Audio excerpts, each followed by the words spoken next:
एक रात अचानक से मेरे पेट में दर्द होने लगा। विशाल मेरे पेट को सहलाने लगा। विशाल के हाथ की छुन पाते ही मेरे मन में कुछ उभरने लगा।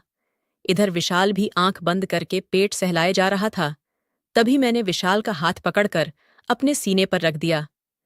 विशाल के हाथ रखते ही मैं गुलाब की तरह खिल उठी। विशाल भी संतरों को हल्के हाथों से सहलाए जा रहा था। मैंने कहा, आह विशाल, जरा जोर जोर से सहलाओ। मैं अब पूरी तरह बहक चुकी थी। और फिर हमने। नमस्कार दोस्तों, आज की इस रोमांचक कहानी में आप सबका स्वागत है। हेलो दोस्तों, मेरा नाम रिया है। मैं जब 5 साल की थी तभी मेरे पिताजी की मौत हो गई थी। उसके बाद से मेरे पालन पोषण की जिम्मेदारी मेरी माँ पर आ गई थी। घर की माली हालत बेहतर थी, इसलिए मेरी परवरिश अच्छी तरह हो पाई थी। पिताजी के गुजर जाने के बाद मेरी माँ ने दूसरी शादी नहीं की, क्योंकि वे अपना पूरा ध्यान मुझे ही देना चाहती थीं। वो मुझको पढ़ा लिखाकर डॉक्टर बनाना चाहती थी। मेरे पड़ोस में एक लड़का रहता था जिसका नाम विशाल था। मैं और विशाल एक ही उम्र के थे। हम साथ साथ पढ़ने जाते और साथ में ही खेलते थे, और इसी तरह धीरे धीरे समय बीतता गया। एक दिन मेरी माँ बोली, देखो बेटी, तुम्हारी प्राइमरी की पढ़ाई यहाँ गांव में पूरी हो चुकी है। अब अगर तुम्हें आगे पढ़ना है तो शहर जाकर ही पढ़ाई करनी पड़ेगी। शहर भी पास में ही है। मैं विशाल के पापा से बात कर लूंगी। तुम दोनों साथ में जाना और वहां मन लगाकर पढ़ना। उन्होंने विशाल के पापा से बात कर ली और उन्होंने भी अपनी हामी भर दी। अब मैं और विशाल साथ साथ ई रिक्शे से शहर पढ़ने जाने लगे। हम दोनों धीरे धीरे आपस में काफी घुल मिल गए थे। स्कूल से आकर हम दोनों अक्सर साथ साथ रहते थे। अचानक एक दिन बादल छाए और भारी गरज के साथ पानी बरसने लगा। मैंने ई रिक्शे वाले से जल्दी घर लेने को कहा। इस पर रिक्शा वाले ने कुछ देर बरसात के थमने का इंतजार करने को कहा, पर मैं नहीं मानी और जल्दी घर चलने की जिद करने लगी। भारी बारिश के बीच तेज रफ्तार से चल रहा ई रिक्शा अचानक एक मोड़ पर आकर पलट गया। ड्राइवर रिक्शा वहीं छोड़कर भाग गया। मैं ई रिक्शा के बीच फंस गई, जबकि विशाल ये हादसा होते ही उछलकर दूर जा गिरा। उसने बहादुरी से पीछे से आ रहे अनजान मोटरसाइकिल वाले की मदद लेकर मुझे ई रिक्शे से बाहर निकाला। हम जल्दी से हॉस्पिटल गए। डॉक्टर साहब ने मेरी चोट देखते हुए कहा कि थोड़ी गहरी चोट है, आपको 1-2 दिन हॉस्पिटल में ही रहना होगा। मेरी माँ ने कहा, ठीक है डॉक्टर साहब, आप भर्ती कर लीजिए। विशाल वहां दिन भर मेरी देख रेख में लगा रहता था। परिवार वाले हम दोनों के प्यार को देखकर खुश होते थे। मैंने विशाल से कहा, विशाल अब तुम सो जाओ, रात ज्यादा हो गई है। मुझे जब नींद आ जाएगी तो मैं भी सो जाऊंगी। विशाल बोला, नहीं, जब तक तुम्हें नींद नहीं आएगी तब तक मैं भी जागूंगा। विशाल ने मेरी देख रेख में कोई कसर नहीं छोड़ी थी।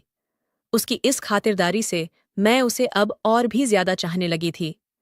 फिर मैं और विशाल दोनों अच्छे नंबरों से पास हो गए तो मेरी माँ ने कहा, अब तुम दोनों अलग अलग कॉलेज में पढ़ोगे।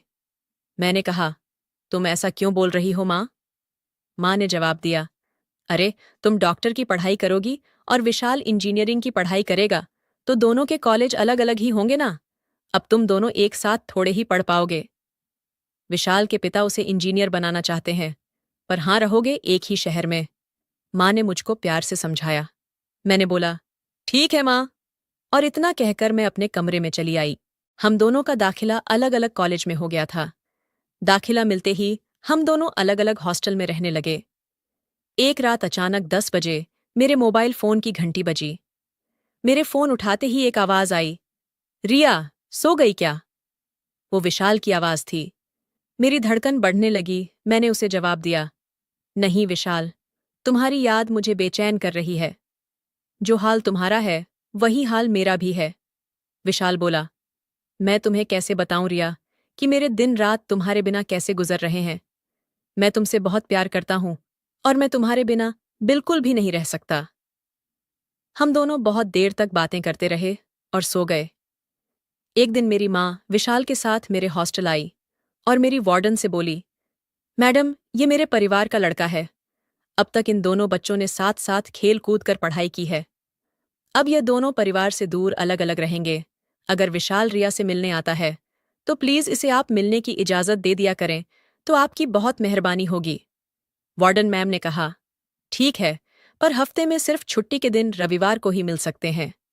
हम दोनों ने कहा, जी ठीक है, हमें मंजूर है। अब मैं और विशाल दोनों ही बड़ी बेसब्री से रविवार का इंतजार करते थे और रविवार आते ही विशाल मुझसे मिलने मेरे हॉस्टल मोटरसाइकिल से आ जाता था। हम दोनों घंटों बैठकर बातें करते थे। जाते जाते विशाल हॉस्टल के वॉचमैन को इनाम देना नहीं भूलता था। एक बार विशाल अपने दोस्त के साथ मुझसे मिलने आया और बोला, रिया, यह मेरा दोस्त अमर है, हम दोनों एक ही कमरे में रहते हैं। मैंने अमर से पूछा कि आप कहाँ के रहने वाले हैं? अमर बोला, आपके गांव के पास ही मेरा गांव है। इस तरह विशाल ने अमर का परिचय कराकर उसकी खूब तारीफ की। अब तो विशाल के साथ अमर भी मुझसे मिलने आने लगा था। हम एक दूसरे से इतने घुल मिल गए जैसे बरसों की पहचान हो। समय का पहिया घूमा और मेरे एक तरफा प्यार में पागल अमर मुझे पा लेने के सपने संजोने लगा। हमारे एग्जाम खत्म हो गए थे और हम अपने घर आ गए थे। एक दिन टीवी देखने के बहाने विशाल देर रात तक मेरे कमरे में रहा। जब ज्यादा रात होने लगी तो मैंने विशाल से कहा कि तुम अब यहीं सो जाओ, मुझे अकेले में डर लगता है। अगर तुम रहोगे तो मुझे डर नहीं लगेगा। विशाल ने कमरे के फर्श पर ही बिस्तर बिछा लिया और सोने की कोशिश करने लगा, पर आंखों में नींद कहाँ। वह तो मेरे प्यार के सपने बुन रहा था। रात बीते जा रही थी, अचानक से मेरे पेट में हल्का हल्का सा दर्द शुरू हो गया। मैं बेड पर ही मचलने लग गई थी। विशाल एकदम से उठा और बोला, क्या हो गया है रिया, तू ठीक तो है? मैंने कराहती हुई आवाज में कहा, पेट में दर्द हो रहा है। विशाल बोला, रुक, मैं किसी को बुलाकर लाता हूं। मैंने कहा, नहीं विशाल, किसी को परेशान मत करो, मैंने दवाई खा ली है, थोड़ी देर में ठीक हो जाएगा। विशाल परेशान हुए जा रहा था। मैंने कहा, अच्छा, तुम यहां मेरे पास आकर बैठो और जरा मेरे पेट को सहलाओ, इससे शायद मुझे कुछ राहत मिले। विशाल मेरे पेट को सहलाने लगा। विशाल के हाथ की छुन्न पाते ही मेरे मन में कुछ उभरने लगा। इधर विशाल भी आंख बंद करके पेट सहलाए जा रहा था। तभी मैंने विशाल का हाथ पकड़कर अपने सीने पर रख दिया। विशाल के हाथ रखते ही मैं गुलाब की तरह खिल उठी। विशाल भी संतरों को हल्के हाथों से सहलाए जा रहा था। मैंने कहा, आह, विशाल जरा जोर जोर से सहलाओ। मैं अब पूरी तरह बहक चुकी थी। मैंने एक झटके से विशाल को खींचकर अपने बगल में लेटा लिया और ऊपर से कंबल ढक लिया और हम दोनों के बीच वह सब कुछ हो गया जिसकी हमने कल्पना भी नहीं की थी। उधर अमर को भी मेरी जुदाई तड़पा रही थी। जब उससे रहा नहीं गया तो वह विशाल से मिलने के बहाने वो हमारे गांव आ पहुंचा। विशाल ने उसकी खूब खातिरदारी की। वह मुझसे भी मिला। अमर ने मुझसे मेरा मोबाइल नंबर मांगा, पर मैंने बहाना बनाकर नहीं दिया, ना ही फोन पर बात करने को कहा। अमर भारी मन से लौट गया। धीरे धीरे पढ़ाई का आखिरी साल आ गया। अब मैं पूरी तरह जवान और खूबसूरत हो गई थी। जब मैं घर से बाहर निकलती तो कई लड़के मेरे दीवाने हो जाते थे। कॉलेज खुल चुके थे और हम दोनों अपने अपने हॉस्टल में पहुंच चुके थे। मेरे और विशाल के मिलने का सिलसिला जारी रहा। ये बात अब अमर को भी पता चल गई थी कि मैं विशाल से प्यार करती हूँ, और ये पता चलने के बाद उसका दिल टूट गया था। एग्जाम शुरू हो गए थे। आज मेरा आखिरी पेपर था। दूसरे दिन घर वापस आना था, पर मैं इस बात से बेखबर थी कि मेरे पेट में विशाल का 3 महीने का बच्चा पल रहा था। कहा गया है कि आदमी जोश में होश खो बैठता है, और शायद हमने भी उस रात अपने सारे होश खो दिए थे। जब मैं घर आई तो एक दिन मेरी तबीयत बिगड़ी। माँ ने डॉक्टर को दिखाया। डॉक्टर ने जब उन्हें मेरे बारे में बताया तो उनके पैरों तले जमीन खिसक गई। माँ मुझको जल्दी से घर लेकर आई और गुस्से में बोली, बता, किसका पाप तेरे पेट में पल रहा है? पर मैं खामोश रही और आंसू बहाती रही। विशाल पर कोई शक नहीं कर रहा था।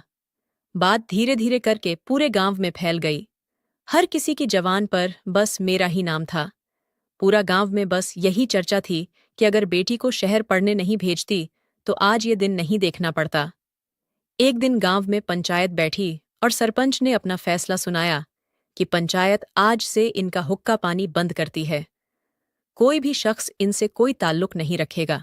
लड़की को फौरन गांव से बाहर कर दिया जाए। मोहब्बत करने चली थी, अब यही मोहब्बत करने वालों की सजा है। सरपंच का फैसला सुनकर मेरी मां सहम गई। मेरे घर मायूसी पसरी थी। रात में सभी फिक्र में डूबे हुए थे। जब सुबह सबकी आंख खुली तो मुझको ना पाकर सब मेरी खोज खबर करने लगे, पर मैं और विशाल सरपंच के फैसलों को ठोकर मारते हुए दूर निकल आए थे। जी हाँ, हम दोनों घर से भाग आए थे। हमें नहीं फर्क पड़ता था कि लोग हमारे बारे में क्या सोच रहे हैं या हमारे रिश्ते को क्या नाम दे रहे हैं। हम दोनों एक दूसरे से बहुत प्यार करते हैं और अपनी आगे की जिंदगी साथ गुजारना चाहते हैं।